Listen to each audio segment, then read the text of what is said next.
This is how to install mods for Peak in under 2 minutes.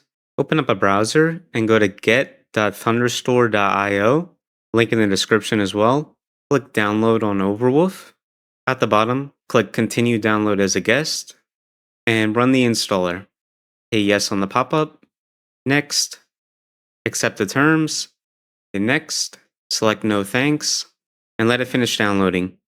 Once it's finished, hit launch. If it doesn't open, you can open it through the shortcut. Once it opens up, in the search for a game, type Peak and click select game.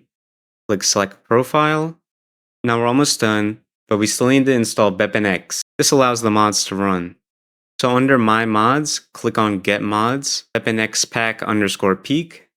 Click on it, then select download, and then download with dependencies. Now to check and make sure you did it right, in the top right, select modded and play. After you start the game and it launches, you can exit out. You can go to get mods and you can start downloading any mod you want. For instance, I'll download the Too Many Hats mod. Click download, download with dependencies. If you get a little error message, it's fine as long as it shows up in my mods. And then once you have the mods that you'd like, just click play on modded again and you're good to go. And that's how to install mods in Peak.